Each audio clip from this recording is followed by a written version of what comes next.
दोस्तों नमस्कार, मैं हूं तबरेज़ आलम और आप देख रहे हैं या पढ़ रहे हैं हमारे साथ अंतर्राष्ट्रीय प्रकरण संबंध। और इसमें आज हम दो टॉपिक कवर करेंगे। वो दो टॉपिक है MOW और दूसरा है अमूर्त सांस्कृतिक विरासत।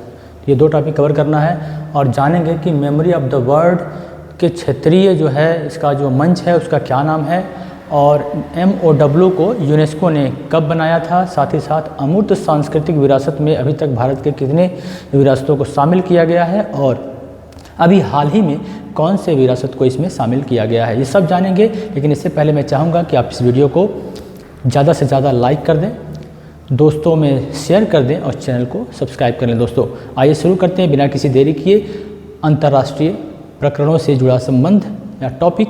पहला इसमें है MOW, memory of the world क्या होता है। MOW memory of the world क्या है? यह एक दस्तावेजी कार्यक्रम, विरासत कार्यक्रम है। ये क्या है? दस्तावेजी विरासत कार्यक्रम है। अच्छा, इसके तहत हम क्या करते हैं? अतीत की घटनाओं को वापस देख सकते हैं। क्या कर सकते हैं? अतीत की जो घटनाएं हुई हैं उनको हम वापस देख सकते हैं और अपने वर्तमान को समृद्ध कर सकते हैं। ठीक है ना। अगला है MOW कार्यक्रम जो है यूनेस्को द्वारा कब से चलाया जा रहा है दोस्तों? तो यह 1992 से यह जो है प्रोग्राम चलाया जा रहा है। कौन? MOW मतलब मेमोरी ऑफ द वर्ल्ड। ठीक है ना। अच्छा, MOWCAP इसका फुल फॉर्म है memory of the world committee for Asia and Pacific. MOW memory of the world की अंतर्राष्ट्रीय सलाहकार समिति की सहायक इकाई है। क्या है ये? MOW की MOWCAP एक सहायक इकाई है। ठीक है ना। इसका नाम है MOWCAP memory of the world committee for Asia and Pacific. ठीक है ना। आगे देखिए, MOW के लिए एक क्षेत्रीय मंच है। कौन? MOWCAP memory of the world committee for Asia and Pacific. यह एक क्षेत्रीय मंच है। किसका? MOW का। आगे जानते हैं इसमें MOWCAP में कुल 43 देशों को, कितने देशों को समाविष्ट करता है ये? 43 देशों को समाविष्ट करता है। और यह एशिया प्रशांत क्षेत्रीय रजिस्टर का रखरखाव करता है। जो एशिया प्रशांत में जो जितने भी देश हैं उनको जो है रखरखाव, उनके दस्तावेजों का रखरखाव कौन करता है? MOWCAP करता है। आगे दिया है, ये बहुत इंपॉर्टेंट टॉपिक है। 6 से 10 मई को 10वीं, कौन सी? 10वीं MOWCAP की बैठक उलान बटोर मंगोलिया में आयोजित की गई। पूछेगा आपसे सवाल कि हाल ही में MOWCAP का क्षेत्रीय मंच है उसकी बैठक कहाँ हुई? तो आप बताएंगे उलान बटोर मंगोलिया में इसका आयोजन हुआ है। कब हुआ था? 6 से 10 मई के बीच में। कौन सा ये था? कौन सा संस्करण था? तो ये बताएंगे 10वां संस्करण ये था। आगे बताएंगे, इस दौरान इसमें कुल 20 नई कृतियों को शामिल किया गया। कितने कृतियों को शामिल किया गया? जब ये बैठक हुई तो उसमें 20 नई कृतियों को शामिल किया गया। और इसमें भारत के जो है 3 साहित्य को इसमें शामिल किया गया है। कौन कौन से साहित्य हैं जान लेते हैं। रामचरितमानस, पंचतंत्र और सहृदय लोक लोचन। क्या है? रामचरितमानस, पंचतंत्र और सहृदय लोक लोचन। पूछेगा आपसे सवाल में कि हाल ही में MOWCAP की बैठक में भारत के कितने जो है साहित्य को शामिल किया गया? तो आप बताएंगे 3 साहित्य को शामिल किया गया। और भी पूछ सकता है आपसे कि रामचरितमानस, पंचतंत्र के अलावा कौन सा जो है साहित्य जो है MOWCAP की बैठक में शामिल किया गया, सूची में शामिल किया गया? तो आप बताएंगे सहृदय लोक लोचन। ठीक है ना। तो एक क्वेश्चन बन सकता है कैसे भी, लेकिन हमें जानना जरूरी है ये। आगे दिया है क्या? यह एक ऐतिहासिक उपलब्धि प्राप्त करने में, इस ऐतिहासिक उपलब्धि प्राप्त हुई है, भारत के 3 साहित्यों को शामिल किया गया है। उसमें महत्वपूर्ण भूमिका किसकी थी? तो इंदिरा गांधी कला केंद्र की उसमें महत्वपूर्ण भूमिका थी।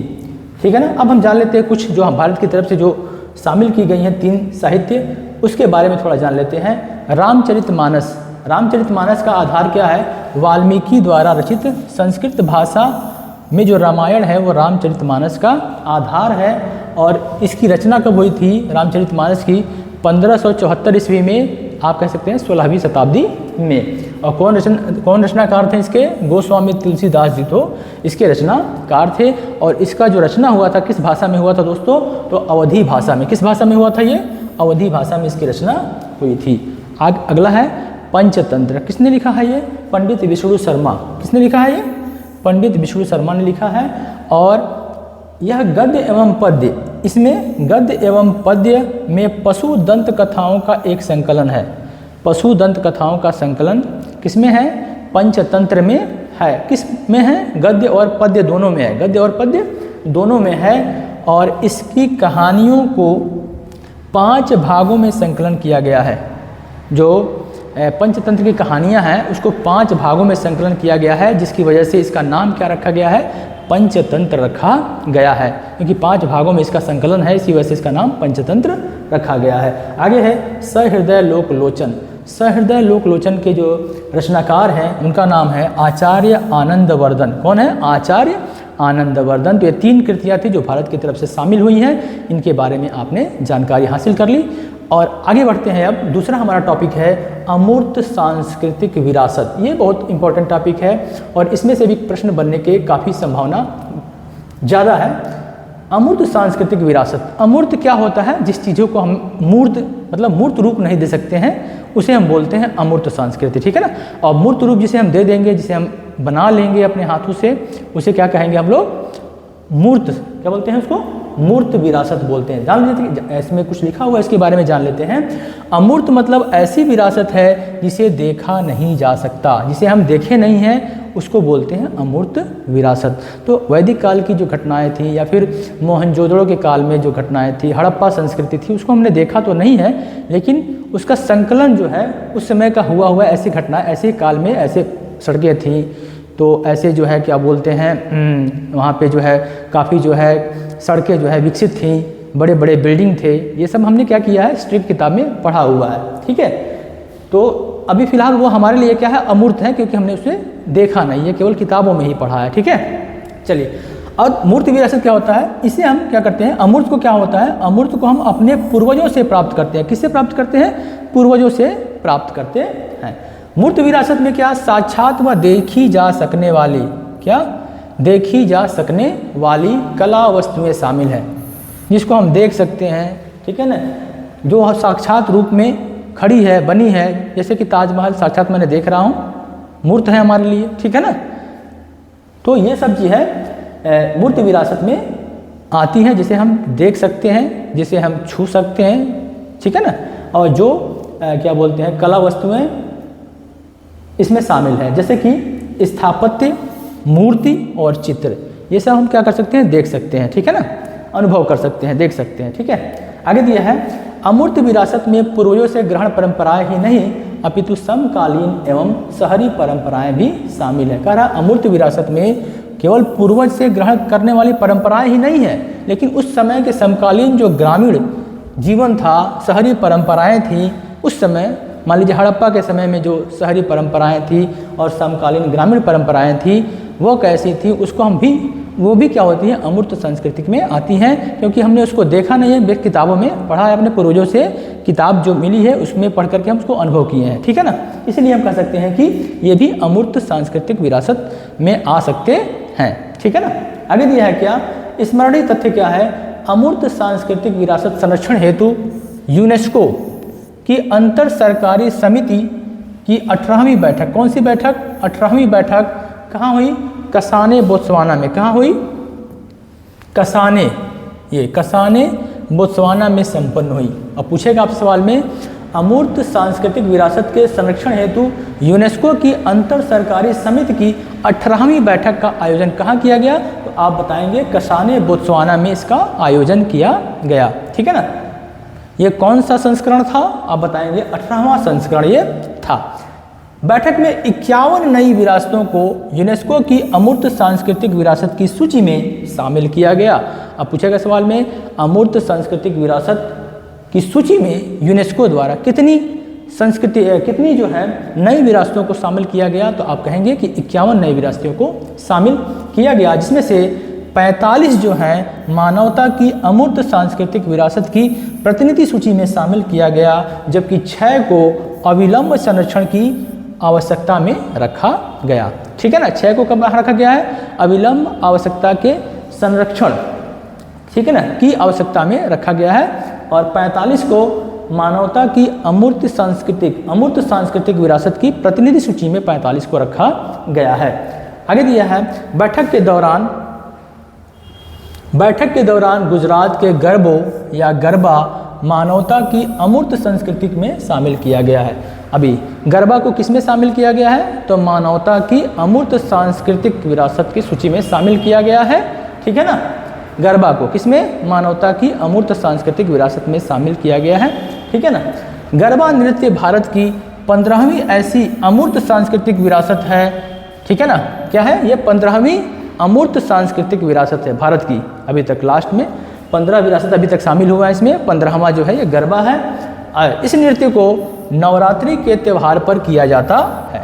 कब किया जाता है गरबा नृत्य?